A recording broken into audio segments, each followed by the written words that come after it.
what's going on? I recently installed a skid plate on the Bronco Sport, and yeah, just wanted to show you guys. It's from Rally Innovations. They make them for every model of the Bronco Sport. The one for the Badlands and the first editions are going to be a little bit cheaper. The ones for the Big Bend and the Outer Banks, it's going to be a little bit more. Not sure why, but yeah, let me go ahead and show you what I did here. So there's my whip, there's my Bronco Sport, then you can see the skid plate underneath it. See it? It's that little aluminum skid plate under there. I'm going to get under there too.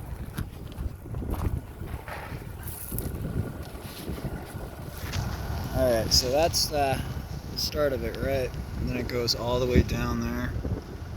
So it's going to protect the front of your bumper.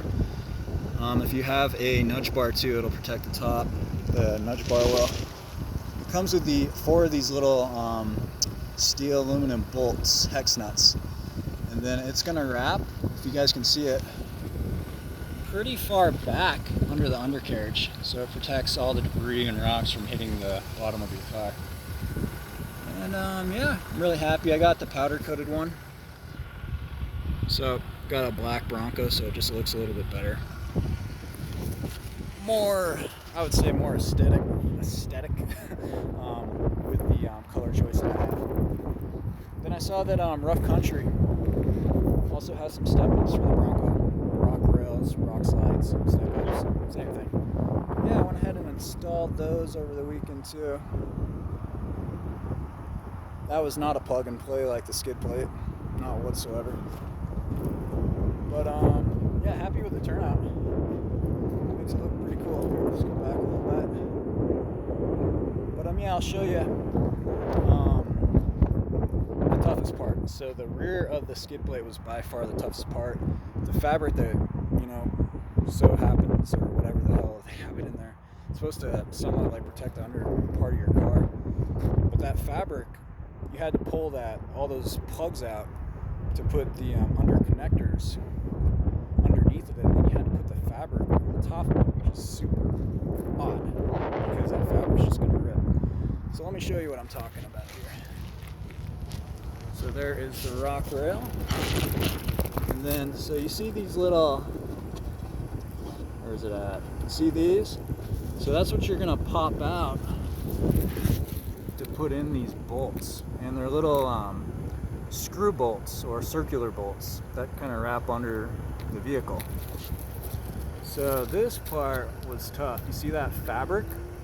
I had to pull that out, and then I had to drill a different hole in it for it to plug into place again. But yeah, I had to pull that fabric over the top of it so it could connect properly. And I know that's not how it was supposed to go, because I almost just went ahead and cut that.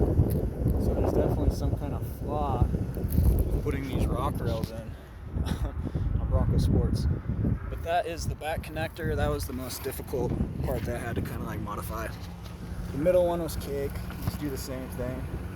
You put that bolt in, then you got that other bolt right there, that gold one, and then you just take out that little fender bit, like that little thing, that gray thing. You take out those things to put those bolts into it. So that's the middle, and then the very front, same thing. Just put that bolt into it, and then that back bolt is another screw bolt. You just pop that sucker in there, and then you're good. Just pull out those little gray things to put them in. Pretty easy. And once you do one side, the other side's cake. Pretty basic. But yeah, really happy with the turnout, the rock rail, and the skid plate. So hopefully my car doesn't get completely destroyed when I take it off-road to go 4-wheel. Right on, guys. Hope you enjoy this video, and yeah, hopefully it helps.